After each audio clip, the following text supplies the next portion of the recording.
It's great to be with you. I wanted to start today with just a little bit of my story, where this idea for creativity comes, why I'm excited about being part of the Laycock Center for Creative Collaboration. I came back to teach at BYU in 2003, and I found a cohort in crime in Doug McKinley in the advertising program. He and I had this vision of creating an advertising lab where students could have real practice working on creative problem solving. In fact, that's what I think I teach. I think I teach creative problem solving. But if you were to ask my students what they think I teach, you've seen those cartoons, right? What I think and they think, well, very different things. So I think it's creative problem solving. But when I talk to my students, they think it's something like this. So when I talk about the 4 Ps, what am I talking about? Who knows? Any volunteers out there in this crowd of audience? I can't hear you. What is it? I hear price, product, what else? Place, all these other things, P, promotion, I've heard other things. Well, I'm here to tell you that that is not what I teach. Not even close. Those are the wrong 4 Ps. You guys are awful students. This is terrible. But what I try to teach and what I think my students would tell you is a new set of 4 Ps. And I've actually kind of coined them the 4 Ps of personal fulfillment. And while I use the lens of creativity, I use the lens of advertising and problem solving, what I want to talk about today is these 4 Ps that I hope we can each put into our life. And so the first P I want to talk about is passion. What is it that fuels you to become who you are? When I first stepped foot back on BYU's campus, I'm a graduate of this wonderful institution. When I first stepped foot back into the classroom as a professor, I immediately remembered something about myself. I felt this little prick in my heart like, this is what you were supposed to do. And I felt a passion about it. In fact, I cultivated that passion through years of working and teaching and trying to be part of something here at Brigham Young University. That passion I've found for myself is to enable others to achieve their passion. So that's P1. What is your passion? The second P that I want to talk about is pursue. Now, I love the actual improper grammar here because I love the motivation and action in that word. Pursue. You've got to relentlessly go get it. If you have a passion and you know what it is, you got to drive for it. You got to get it. You can't quit. You have to go. This is a great photo to just give a little bit of implication of what kind of pursue we're talking about. Okay? The third P is persistence. And when I think about my experience here at Brigham Young University over the last 10 years, this is one of the keys that all successful, passionate people have, is you have to persist. You can't quit. When going gets tough, it's not the tough get going, the tough keep going. You can't stop. If you're passionate, that persistence needs to be there. And in large institutions, that can even be harder. I've had to learn how to be very persistent, which actually leads us to the last P that we want to talk about today, and that's patience. Remember, the theme of our conference today is creativity demands patience. And I'll talk a little bit more specifically about that. But these are the 4 Ps that I think I try to teach my students. In fact, I would hope, there's some of them are in the audience, I'd hope if you ask them, what does Jeff teach you? It would be more than the 4 Ps of marketing. It would be more than advertising and what we do to solve creative business problems. It would be more than even creative collaboration across disciplines. It would be these 4 Ps of what makes someone successful and fulfilled. So I'm not the only one who's thought of these things, right? Probably you've thought, hey, I've heard those ideas before. In the words of another great thinker, I'd like to share with you what he talks about passion. What do you desire? What makes you itch? What sort of a situation would you like? Let's suppose, I do this often in vocational guidance of students. They come to me and say, well, we're getting out of college and we haven't the faintest idea what we want to do. So I always ask the question, what would you like to do if money were no object? How would you really enjoy spending your life? Well, it's so amazing. As a result of our kind of educational system, crowds of students say, well, we'd like to be painters, we'd like to be poets, we'd like to be writers, but as everybody knows, you can't earn any money that way. Or another person says, well, I'd like to live an out-of-doors life and ride horses. I say, do you want to teach in a riding school? Let's go through with it. What do you want to do? When we finally got down to something which the individual says he really wants to do, I will say to him, you do that. and forget the money. Because if you say that getting the money is the most important thing, you will spend your life completely wasting your time. You'll be doing things you don't like doing in order to go on living, that is, to go on doing things you don't like doing, which is stupid. Better to have a short life that is full of what you like doing than a long life spent in a miserable way. And so, therefore, it's so important to consider this question: what do I desire? So I want to pause for a moment on that thought. What do I desire? That's the question that I want to pose today. And that's the thought that I want each of you to put in your minds. What do I desire? What is it that's driving me? What is it that I'm passionate about? Be really introspective about it. Be mature to dig in your heart and find what is it that you've been hoping to do. Now, I've got to share something with you. Just last night, I found out that I'm onto something. I'm onto something big, actually, because America's finest news source is talking about this exact same topic today. I just read it last night, right here in The Onion. And if you haven't seen The Onion, let me tell you, this is America's finest news source. It says so right underneath, America's finest news source. The Onion is talking about the exact same question. Find the things you're most passionate about, and I love the headline, then do it on nights and weekends for the rest of your life. Doesn't that sound great? In fact, if you go down here, his advice, just find the thing you enjoy doing more than anything else, your one true passion, and do it for the rest of your life on nights and weekends when you're exhausted and cranky and just want to go to bed. It's far too late to make a drastic change, and you're stuck in this mind-numbing path for the rest of your life, but that's okay. Dive in with a full 10% and spend the other 90% torturing yourself.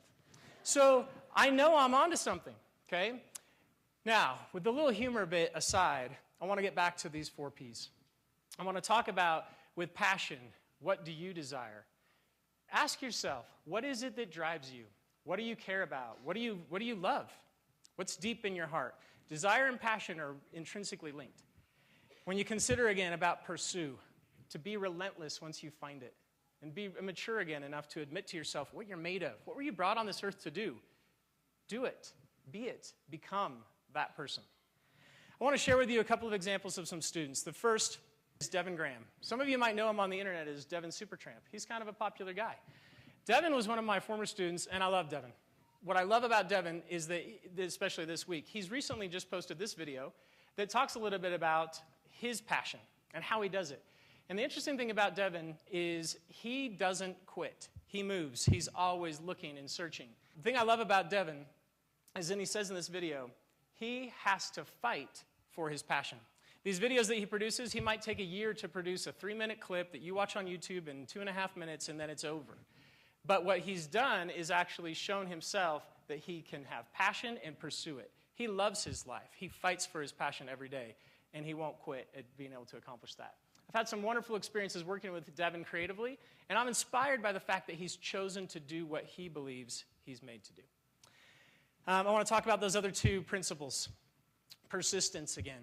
You can't quit, especially if it feels like all you can do is do your passion on nights and weekends, like The Onion was joking about.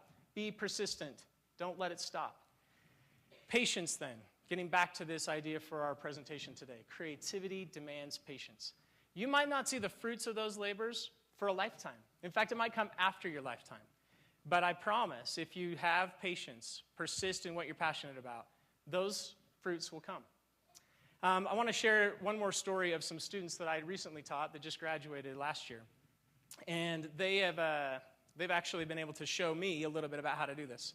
These are my students who turned into little hobbits and decided to embark on a road to the Shire just in time for the Hobbit movie that launched at Christmas. I'm going to let them share their story of pursuing their passion, but through patience and persistence through this little video clip.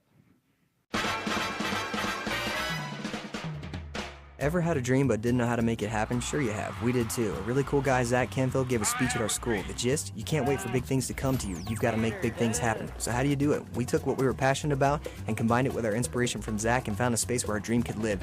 And that's how Road to the Shire was born. So what's Road to the Shire? Here's the shorty. Take 3 Hobbit fans and a big idea. What big idea? This big idea. Let's unite all of Tolkien fandom around a single cause. If we come together, we can make our mark on the story we love on the big screen and maybe even get some fans in as extras. Awesome, right? Totally. There was just one problem, our budget, or lack thereof. Can you say college students? So what'd we do? We turned to the interweb and some plastic ears, and we had to do it now, because why? Because the movie was getting ready to start production. So what was our first step? Lord of the Rings fans are intense and totes loyal, and second only to the craziest fans on the planet. Yep, you guessed it, flippy hair and screaming girls. No, we're not talking about Twilight, we're talking about the Beeb and his army of 13 bajillion Twitter followers. So we remixed the most viewed YouTube video of all time, Baby, Hobbit style. The Hobbits asked JB and his believers to give us a tweet, and in return we promised to name our firstborn child Beaver. So what happened? We gained a following of Hobbit chicas, crashed Middle-earth news, Hobbit and 5, and started finding cash on our cars. We also got a call, a big call, from the management of Lord of the Rings franchise wanting to collaborate. Behold the power of Beeb. We found closet Tolkien fans everywhere and proved that hobbits can dance, but can they cook? Can you say second breakfast a la mode? Dining with the Dean can. We showed up on a national TV cooking show and kicked butt against some professional butt kickers. In the end, the Dean couldn't deny the power of breakfast. First, second, or 11sies, and awarded us a giant check for $3,000. So we pocketed $1,000, made some goodwill by donating the rest to the New Zealand earthquake relief, and ended up front and center on the official movie blog. That's right, Google The Hobbit. It's the first thing that comes up. Next, like any small town star, aka waiter hoping to make it big, we traveled to the city of dreams, the Big Apple. We staged a LARP in front of Stephen Colbert's studio, made friends with LARPers across America, and said good morning to America. Next thing we knew, a TV radio personality in the Netherlands was podcasting about you-know-who. No, not the Dark Lord, it was us. Our movement was truly global. Eat your heart out, Voldemort. Speaking of hairy feet, we saw loads of them on September 26th, Hobbit Day. Legit fans responded to our call and sent in videos and pictures of their celebrations from Denver to France. This barefoot bonanza caused a stir with the press and made Hobbit's top stories across the land. Then the mothership of New Zealand news, stuff.co.nz, think New York Times only Kiwi-style sweet ass bro, featured us on the front page. Before the end of the day, we had offers to stay in people's homes on location and donated buddy passes for airfare. The common theme, don't give up. We want to see your dreams come true and get on the set. So all in all, did we accomplish what we set out to do? You bet we did. We brought together fans from 64 countries, reached over 100,000 people worldwide, garnered the attention of upper-ups in Peter Jackson's camp, and given fans everywhere a forum to make their mark on the movies they love. Oh, and we did it like for no dinero. That's like no media dollars. Word. And the party isn't over. Look for the documentary. That's it. This video's over. Big ideas have no limits. Think outside the box. Jeez. So, a little bit of fun from the students. That's right. Give it up for the road to the Shire.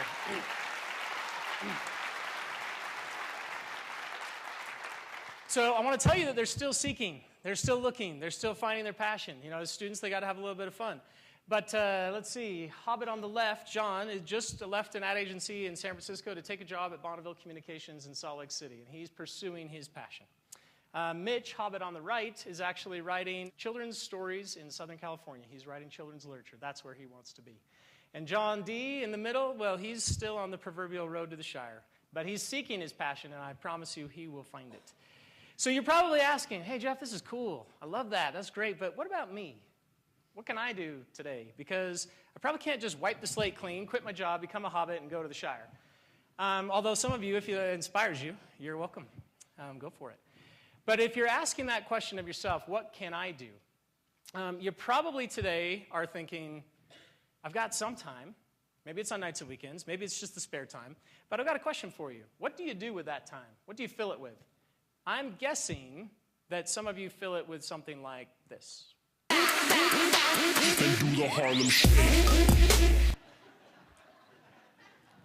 Okay, seriously?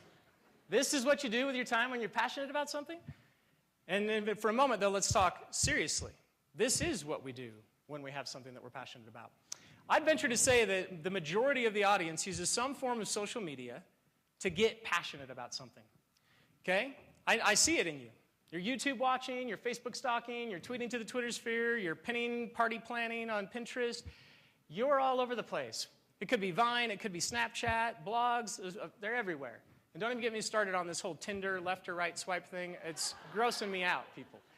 But when you think about what you do, I want you to consider something for just a minute. What desire do you have? What passion do you have in your life? And are you willing to seek it? I think apropos to our audience, when you think of consumption, the laws of consumption, there used to be an old saying, you are what you eat. I today would challenge that consumption, particularly in a modern mediated world. You are what you seek. And I'm here to tell you, ladies and gentlemen, you're all seekers.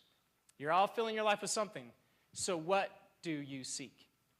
We've created a movement, and I'd like to today start as a kind of a kickoff of that movement. We've created a space online where we want people who desire to be passionate about something, to share that with others, and to find what motivates and inspires other people, to come to this place. And this is a website that we call weseek.org.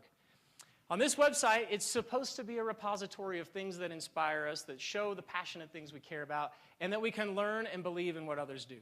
So today, my invitation to you, my challenge, actually, is to hashtag something that you care about, something that you're passionate of, with a hashtag of WeSeek. And then begin to look, begin to follow. See if we can't spark a movement of other people who are interested in pursuing their passion with persistence and patience. Thank you very much.